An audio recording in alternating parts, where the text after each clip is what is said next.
কিন্তু he can not be compare dash his brother.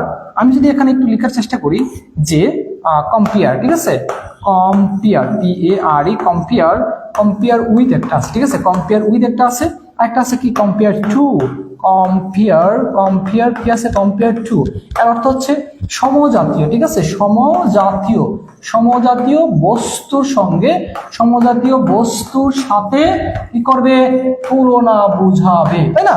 ওকে, এটা হবে কি অসম, অসম, অসম, অসম জিনিসের সাথে তুলনা। হ্যাঁ, অসম জিনিসের সাথে তুলনা। এই পর্যন্ত ক্লিয়ার কিনা? কম্পেয়ার উইথ মানে কি সমজাতীয় বস্তু বোঝাবে, এবং কম্পেয়ার টু মানে কি অসম জিনিস বোঝাবে। অসম জিনিস আমি যদি বলি, এখানে আমি লেখার চেষ্টা করি উপরে যে life, life is compare, compare PARED, compared to, ঠিক আছে, to the morning and morning, to the morning dews, ঠিক আছে, DEWS, dews, to the morning dews, হ্যাঁ, টু দা মর্নিং ডিউজ।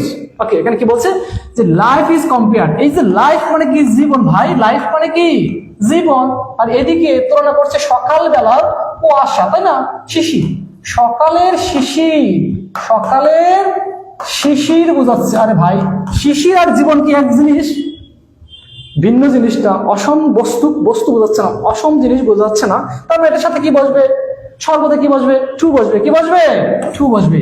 আবার আমি কি বললাম যে উইথ মানে কি সমজাতীয় বস্তুর সাথে তুলনা। এখানে কি বলছে যে he can not be compare his brother, এই যে সে ব্যক্তি, সে ব্যক্তি না, সে ব্যক্তি, বা কি বোঝাবে, সে মানুষ, সে মানুষ, তার ভাই, এটা কি একটা মানুষ, মানুষ তার মানে কি সমজাতীয় জিনিসকে বোঝাচ্ছে, তার মানে কি বসবে, এই কম্পেয়ারের সাথে কি বসবে, উইথ বসবে, কি বসবে, উইথ বসবে।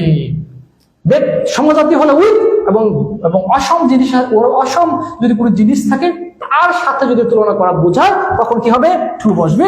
ফর এক্সাম্পল, লাইফ ইজ কি compare to the morning dues, এই যে জীবনের সাথে কি কুয়াশা, সকালবেলা শিশির কি যাবে, যাচ্ছে না।